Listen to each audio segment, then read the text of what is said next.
நேற்று அமைச்சர் கீர்த்தனா அவங்க வந்து ஒரு அரசு பள்ளியில குழந்தைங்களை எப்படி ஹராஸ் பண்ணாங்க நம்ம எல்லாருமே பார்த்தோம்.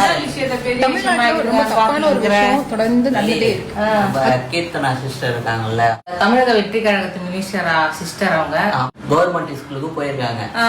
போயிட்டு அது சும்மா பசங்க எல்லாம் எப்படி படிக்கிறாங்க ஒரு ஆய்வு மாதிரி போயிருக்காங்க.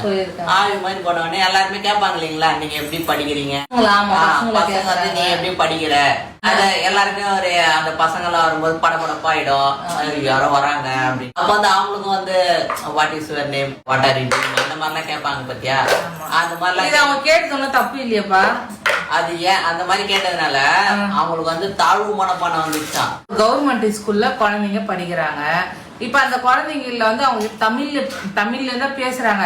இருந்தாலும் உங்க அப்பா என்ன செய்யறாருன்னு இங்கிலீஷ்ல கேக்குறாங்க. அது கேட்கணும் தப்பு இல்லை. ஏன் கேக்குறாங்க, டீச்சர் கிட்டே சொல்றாங்க நல்லா கத்து கொடுங்க. மாணவிகள் புரிந்து படிக்கும் வகையில் பாடங்களை நடத்த ஆசிரியர்களுக்கு அமைச்சர் கீர்த்தனா அறிவுறுத்தினார். அது தப்பு இல்லையா? ஏன் விஷயம் எனக்கு ஒரு நடந்த விஷயத்த நான் உனக்கு ஷேர் பண்றேன் பாரு. உடம்பு சரியில்லை, ஸ்கூலுக்கு போனேன். ஸ்கூல் போயிட்ட பிறகு என்னால ஏந்து முடியாது. எல்லாரும் வாங்க டக்குன்னு வந்து மரத்தடியில வாங்க, மரத்தடியில டக்குன்னு என்னால ஏந்து முடியாது. நான் வந்து தான் உட்காந்து இருப்பேன். என்னை யாரும் தூக்கிட்டு போய் உட்கார வைக்க முடியாது. சாரும் ஃபர்ஸ்ட் சார் போயிடுவாரு, பசங்க எல்லாம் போயிட்டா சார் வந்து பாக்க போறாரு.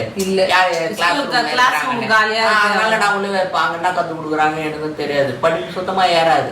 அப்ப ஏறும்போது திடீர்னு வந்து சார் என்ன பண்ணாரு, கேட்பாங்கல்ல கொஸ்டின் ஆன்சர் என்னன்ட்டு கேட்பாங்க இல்லையா. அப்ப வந்து எனக்கு கேட்கும் போது எனக்கு தெரியல சார் அப்படின்னு சொன்னோடனே அவர் சொன்னாரு, யார மாதிரியான இருங்க, இந்த பையனை மாதிரி மட்டும் இருக்காது, ஏன் இந்த மாதிரி எல்லாம் சொல்லிட்டு பசங்க கிட்ட கேட்க ஆரம்பிச்சேன். ஃபர்ஸ்ட் ரேங்க் 2வது ரேங்க் அவங்க கிட்ட எல்லாம் கேட்க ஆரம்பிச்சேன். தெரியாத விஷயத்த ஒருத்தன் கிட்ட கேட்டு தெரிஞ்சுக்கிறது தப்பே கிடையாது. நம்மள வந்து சார் இந்த மாதிரி கேட்டாருன்ட்டு அடுத்த மாசமே எக்ஸாம் படிக்க ஆரம்பிச்சேன். சார் வந்து கேட்டது நம்மளுக்கு அசிங்கமாயி போச்சு. 40 பேர் முன்னாடியே நம்மள வந்து இந்த மாதிரி கேட்டாருன்ட்டு அப்போ படிக்க ஆரம்பிச்சேன். 10th நல்ல மார்க் எடுத்தேன், பாஸும் பண்ணேன். இது ஏன் அப்படி சொல்றேன்னா, அந்த கீர்த்தனா சிஸ்டரும் அந்த மாதிரி தானே ஒரு மோட்டிவேஷனா இருக்குமே. இப்போ பசங்களுக்கும் வந்து ஒரு ஆர்வமா இருக்கும்ல, ஓ இங்கிலீஷ் நம்ம கத்துக்கணும் போல இருக்கு. இதுல என்ன தாழ்வு மனப்பான்மை எதனா இருக்கா? இல்ல, அவங்க தப்பா கேட்டாங்க. இது வந்து குழந்தை மேல தப்புல, அது வந்து டீச்சருங்க வந்து கொஞ்சம் நல்லா சொல்லி கொடுங்க. இவங்க வந்து ஸ்கூல்ல போயிட்டு சாக்லேட்டுங்களை தூக்கி போடுவான், அதெல்லாம் கணக்கு வராது இல்ல.